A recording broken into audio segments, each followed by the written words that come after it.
දිවෙහි භාෂා පාඩම් මාලාවේ 17 වෙනි පාඩමෙන් අපි ආහාර හා සම්බන්ධව එදිනදා භාවිතා වෙන වැදගත් වාක්‍ය ඛණ්ඩයන් කිහිපයක් ඉගෙන ගමු. ඉතින් ඔයා මේ පාඩම් වලට අලුතින් එකතු වෙන කෙනෙක් නම් අපි කලින් ගෙනාපු පාඩම් මාලාවත් නරඹන්න කියලා ආරාධනා කරනවා. හොඳයි. එහෙමනම් අපි පාඩමට යමු.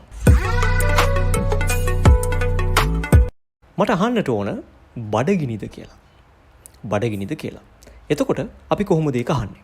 එතකොට අපි දිවෙහි භාෂාවෙන් එක මෙන්න මෙහෙම අහනවා.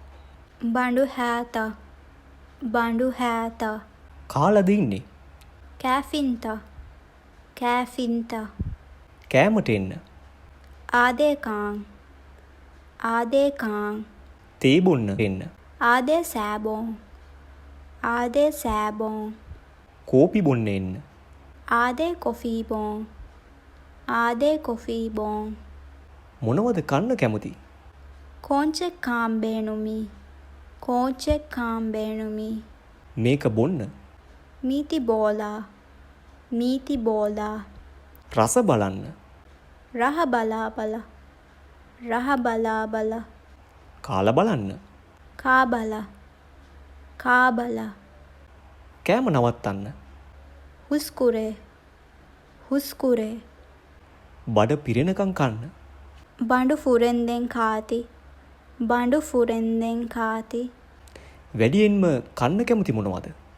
කෝච්චේ එම්මෙ කාහිව්වනි කෝච්චෙන් එම්මෙ කාහිව්වනි බතුයි හොදි. බතා රිහා බතා රිහා මාළු හොදි. මස් රිහා මස් රිහා චිකන් හොදි. කුකුළු රිහා කුකුළු රිහා මාළු තැඹූ වතුර. ගරුදියා ගරුදියා ගරුදියා කියලා කියන්නේ මාළදිවයිනේ භාවිතා වෙන විශේෂිත කෑම වර්ගයක්. ඒක මාළු තැඹූ වතුර විදිහට තමයි වුන් භාවිතයට ගන්නේ. මාළු සෝස්. රිහා කුරු රිහා කුරු මෙයත් මාළදිවයිනේ භාවිතා වෙන වැදගත් ආහාර වර්ගයක්. මාළදිවයින්ට ආවිනිකු ආහාර වර්ගයක් කියලා කියන්න පුළුවන්. මේක මාළු සෝස් එකක් විදිහට වුන් විශේෂයෙන් භාවිතා කරනු ලබනවා. හොඳයි. අදට අපි මේ 17 වෙනි පාඩමෙන් සමුගන්නවා. අපි මේ කියලා දීපු වචන වාක්‍ය ඛණ්ඩයන් මතකයේ තබාගෙන නිතර මතක් කරමින් පුරුදු පුහුණු වෙන්න උත්සාහ දරන්න. එතකොට ඊටාම කෙටි කාල සීමාවකදී දිවෙහි භාෂාව අවබෝධ කරගන්න, ඒ වගේම දිවෙහි භාෂාවෙන් අදහස් හුවමාරු කරගන්න ඔයාලට පුළුවන් වෙනවා.